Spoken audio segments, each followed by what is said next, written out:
Hi, I'm Eddie, and this is my podcast. In today's episode, we'll be talking about visas, smelling bad, and Discord. In my first segment about Trump, I read an article by NBC News describing Trump's Trump wanting to make an $100,000 fee for each H-1B visa. And so basically, H-1B visa allows for skilled workers to come into America in order to work for American companies. And Donald Trump is trying to make each one of those workers pretty much cost the company $100,000 in fees. Eric Reichlin Melnick, a senior at the American Immigration Council, called this very illegal and likely to be shut down in court. It's funny though because before this, Trump was seen defending H-1 visas, saying, and I quote, "I have many H-1B visas on my properties. I've been a believer in H-1B. I've used it many times. It's a great program." Which is funny to me for a man who is trying to make each one of these visas cost $100,000. In my second segment, This Week in Olds, I read an article by Fox News about the science of why old people smell, and some ways to avoid it. In the article, it says that when you age, your skin composition and oil production may change, which can make smells more complex. A key culprit is also the hormone 2-nonenia. This compound is unique to aging and has this greasy cardboard-like odor that you can smell on a lot of old people.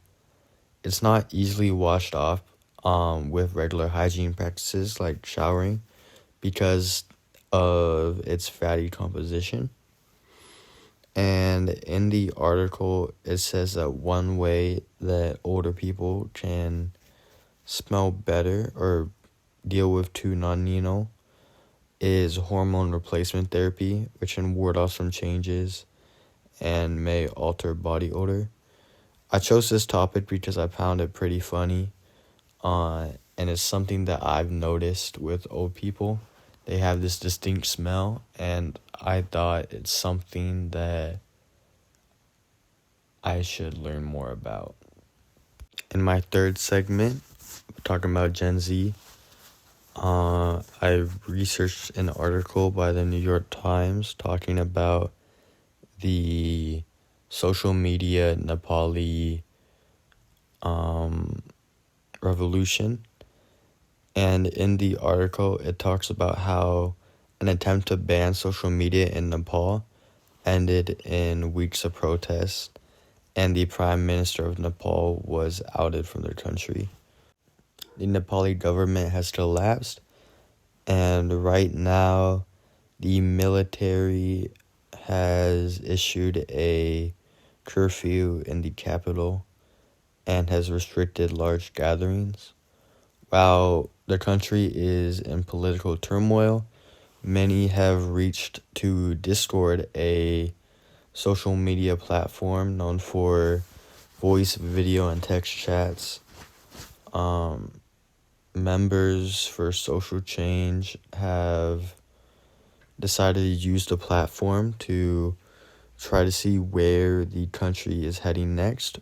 The channel's organizers are members of the Hami Nepal, a civic organization, and many of those participating in the chats on Discord are members of Gen Z trying to advocate for change in the country. In just 4 days, the server has grown to more than 145,000 members. And while the channel organizers try to find a elective to meet with the government's military, the channel organizers are having a hard time trying to make sure that everyone's voices are heard while being able to make sense of what is happening in the server.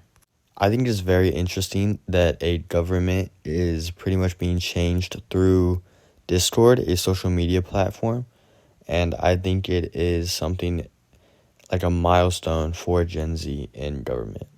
My last segment, and something that I think I stupidly care about, is separating music from the artist, and this has come up recently because of the artist David, who has been alleged of killing someone. Um, and I think his music is good. He's a terrible person if he did do that, which it seems he did.